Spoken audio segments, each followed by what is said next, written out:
ശ്രീ മഹേഷ് പണിക്കർ, ഒന്ന് വെളിച്ചം വീശുമോ? പാവപ്പെട്ടൊരു ഭക്തൻ ചോദിക്കുന്ന ചോദ്യമാണ്.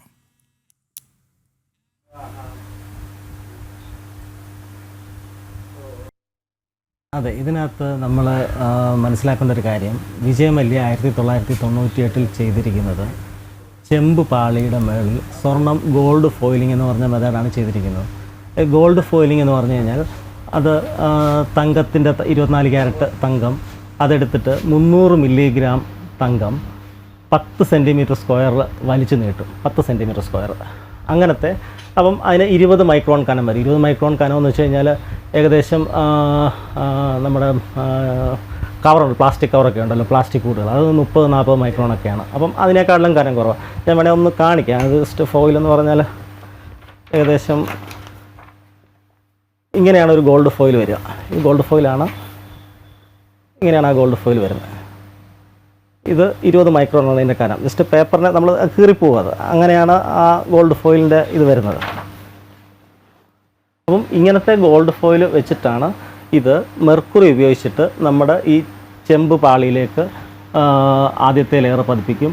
എന്നിട്ട് ചൂടാക്കുമ്പോഴത്തേക്ക് ഈ മെർക്കുറി അങ്ങ് ഫ്യൂസ് ചെയ്ത് പോകും. സ്വർണം ചെമ്പിലേക്ക് പെർമനൻ്റായിട്ട് ഫിക്സ് ആവും. എന്നിട്ട് അപ്പം നമുക്ക് ഏകദേശം 9 ഷീറ്റ്, 10 സെൻറ്റിമീറ്ററിൻ്റെ 9 ഷീറ്റ് ഇങ്ങനെ നിരത്തി വെക്കുമ്പോഴാണ് ഒരു സ്ക്വയർ ഫീറ്റ് വരിക. അതായത് 30 സെൻറ്റിമീറ്റർ സ്ക്വയറാണ് ഒരു സ്ക്വയർ ഫീറ്റ് എന്ന് പറയുന്നത്. അപ്പം അങ്ങനത്തെ ലെയർ, ഒരു ലെയർ ഇടാൻ നമുക്ക് ഏകദേശം 3 ഗ്രാമിൽ താഴെ മതി. അപ്പം അതുപോലത്തെ 5 ലെയർ, 6 ലെയർ, ഇപ്പോൾ 7 ലെയറൊക്കെ ഇട്ടെന്ന് പറയുന്നു. അങ്ങനെയാണെങ്കിൽ 20 ഗ്രാമാണ് ഇതിനകത്ത് ഗോൾഡ് ഫോയിലിംഗ് മെത്തേഡിൽ ടെക്നിക്കലി ആവശ്യമുള്ളത്. ഞാൻ പറയുന്ന വാക്ക് സൂക്ഷിക്കുക, ടെക്നിക്കലി ആവശ്യമുള്ളത്. പിന്നെ ഇതിൻ്റെ മേളിൽ എത്ര വേണേലും 5 കിലോയോ 10 കിലോയോ ഒക്കെ ഇവർക്ക് ആരോപിക്കാം. അതൊക്കെ ഈ ബാക്കിയുള്ള ആൾക്കാർ കൊണ്ടുപോകുന്നതാണ്. റിയലായിട്ട് ആവശ്യമുള്ളത് ഇത്രയാണ്, മിനിമം ആവശ്യമുള്ളത്. അപ്പം അങ്ങനെ ഫോയിൽ ചെയ്തിട്ടാണ് ഏകദേശം 2 ടണ്ണോളം മൊത്തത്തിലുള്ള കോപ്പറിനകത്താണ് ഇവർ ഈ പറഞ്ഞ 30 കിലോ തങ്കം ഉപയോഗിച്ചിരിക്കുന്നത്. അപ്പം ഈ സാധനം പെർമനൻ്റാണ്. ഇതിനകത്ത് ഒരിക്കലും അങ്ങനെ ഡാമേജ് ഒന്നും വരത്തില്ല. ഡാമേജ് വരുവാണെങ്കിൽ ഏറ്റവും ആദ്യം ഡാമേജ് വരേണ്ടത് അതിൻ്റെ റൂഫിലാണ്. കാര്യം അതാണ് മഴയും വെയിലും, നമുക്കറിയാമല്ലോ, മഴയും വെയിലും അങ്ങനത്തെ ഇതൊക്കെ കൊള്ളുന്ന അവിടുത്തെ എക്സ്ട്രീം ക്ലൈമറ്റ് കണ്ടീഷനാണ്. അപ്പം അതിനൊരു ഡാമേജും ഇല്ല, സൈഡിലത്തെ ഭിത്തിക്ക് ഒരു ഡാമേജ് ഇല്ല. പിന്നെ ഡാമേജ് വരെ ടച്ച് വെച്ചിട്ടുള്ള ഡാമേജ് വരാമെന്ന് പറയുന്നത് ഏറ്റവും കൂടുതൽ ടച്ച് ഉള്ളത് അവിടുത്തെ സോപാനത്തിൻ്റെ പടിയാണ്. ആ പടവുകളിൽ കൂടെ ഒരു ദിവസം 10-25 പ്രാവശ്യം ഈ പറയുന്ന അകത്ത് കയറുന്ന എല്ലാവരും ഓരോ പൂജാ സാധനങ്ങൾ പോകാനും തുറന്നകത്ത് കയറാനും ഒക്കെ പാദങ്ങൾ സ്പർശിക്കുന്നതാണ്. പാദങ്ങളുടെ സ്പർശിച്ചിട്ട് അവിടെ ഒരു ഡാമേജും ഇല്ല.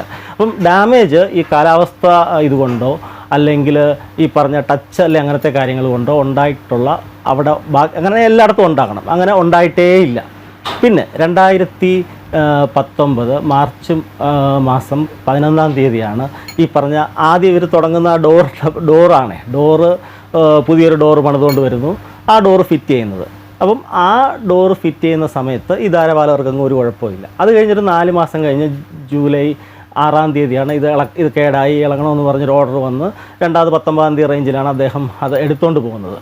അപ്പം അവിടെ ഇത് ചെമ്പായിട്ട് വന്നിട്ടുണ്ട്. പക്ഷേ ആ ചെമ്പെന്ന് പറയുന്ന ഒരു സാധനം അവിടെ സ്വർണ്ണ നിറത്തിലിരുന്നൊരു സംഭവം പുള്ളി പിന്നെ പറയുന്നത് അത് പെയിൻ്റ് ആണെന്നൊക്കെ പറയുന്നുണ്ട്.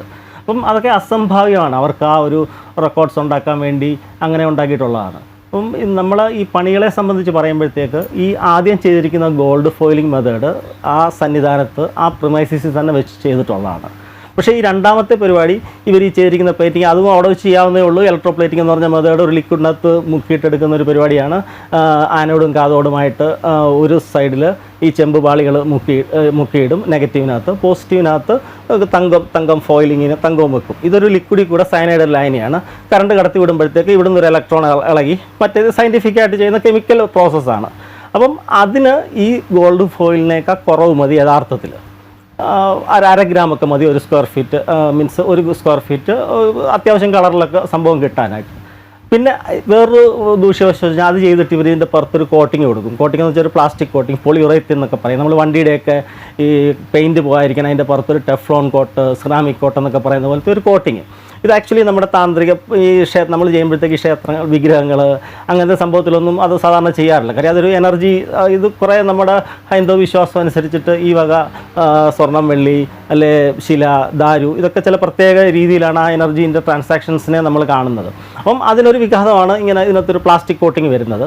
അപ്പം എന്നിരുന്നാലും അത് ചെയ്തിട്ടുണ്ട്.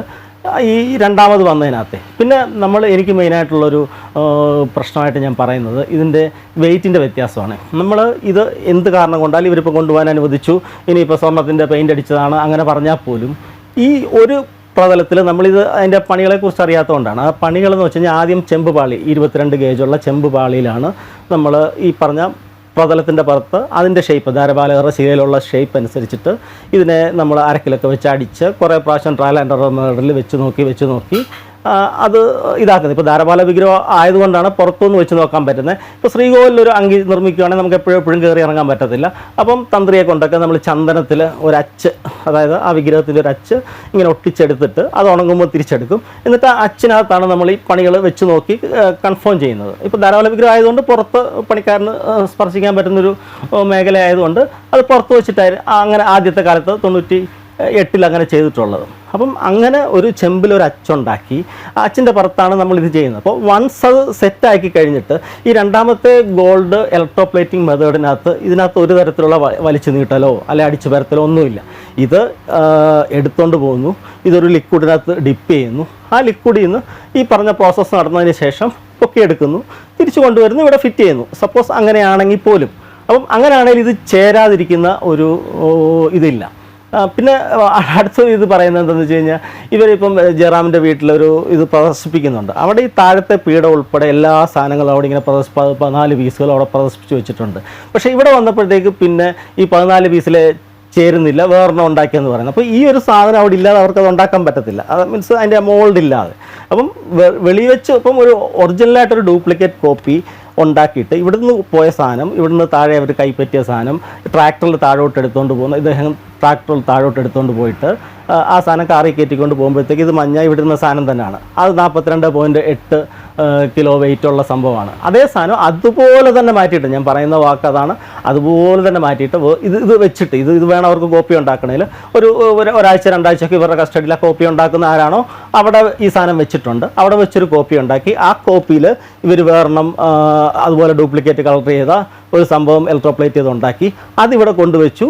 ഈ ഒറിജിനൽ സാധനം ഏതോ ഒരു എന്താ പറയുക ഈ മറ്റ് ചടങ്ങുകൾ, മറ്റ് പൂജ വിശ്വാസ തട്ടിപ്പെന്നൊക്കെ തന്നെ പറയാം. ഭയങ്കര ഗുരുതരമായ സ്വർണ്ണത്തിൻ്റെ അല്ല, ഇവർ സ്വർണ്ണത്തിന് വേണ്ടി ഈ സംഭവം ഇതിനകത്തുനിന്ന് സ്വർണം റിമൂവ് ചെയ്തെടുത്ത ആ ഒരു സ്വർണ്ണത്തിൻ്റെ കാര്യങ്ങൾ നമ്മളെല്ലാം സംസാരിക്കുന്നു. പക്ഷേ സ്വർണ്ണമല്ല ഇത്, ആക്ച്വലി ആ വിശ്വാസ തട്ടിപ്പ്. അങ്ങനത്തെ വലിയ ആൾക്കാരെ അവരുടെ അസുഖം മാറാനും അവർക്ക് എന്താ പറയുക എന്തെങ്കിലും അനുഗ്രഹങ്ങൾ കിട്ടാനുമായിട്ടൊക്കെ അങ്ങനെ വിശ്വസിപ്പിച്ചിട്ട്, അല്ലെങ്കിൽ മറ്റേ സിനിമയുടെ വലിയ പൂജയൊക്കെ നടക്കുമ്പം സിനിമ വിജയിക്കണമെങ്കിൽ ഇങ്ങനത്തെ സാധനം ഇവരെ കൊണ്ട് വെക്കണം അങ്ങനെയൊക്കെ പറഞ്ഞിട്ട് അങ്ങനത്തെ രീതിയിലുള്ള ഒരു ഗംഭീരമായ വളരെ രീതിയിൽ സാമ്പത്തിക ക്രമക്കേട് വരാനുള്ള രീതിയിലുള്ളൊരു തട്ടിപ്പാണ്. സമാനമായ രീതിയിൽ തന്നെയാണ് ഡോറും കൊണ്ടുപോയിരിക്കുന്നത്. ഡോറിൻ്റെ കാര്യം ഇപ്പോൾ സത്യം പറഞ്ഞാൽ നമ്മുടെ പ്രസൻസിലില്ല, ഇവരാദ്യം ചെയ്തിരിക്കുന്ന ഡോറാണ്. ഇപ്പം നമ്മൾ ശരിക്കും ശ്രദ്ധിക്കേണ്ട ഒരു കാര്യം, യുവതി പ്രവേശത്തിൻ്റെ ആ ഒരു ജനുവരിയിലാണ് ആ ഒരു വിഷയം നടക്കുന്നത്. അതിനുശേഷമാണ് ഇവർ അയ്യപ്പൻ്റെ ചൈതന്യത്തെ മൊത്തത്തിൽ നശിപ്പിക്കാനുള്ള രീതിയിൽ ആ ഒരു ഈ തരത്തിലുള്ള കുറച്ച് പ്രവർത്തനങ്ങൾ. അപ്പോൾ അവർക്ക് മനസ്സിലായി വിഘാതമായിട്ട് നിൽക്കുന്നത് ഈ പറഞ്ഞ ധാരപാലകർക്കാണ്. ഇവർ ആക്ച്വലി അയ്യപ്പൻ്റെ ചീഫ് ഗാർഡിയൻസാണ്. ശബരിമലയിലുള്ളൊരു പ്രധാനപ്പെട്ട ഒരു കാര്യം, താന്ത്രികപരമായിട്ട്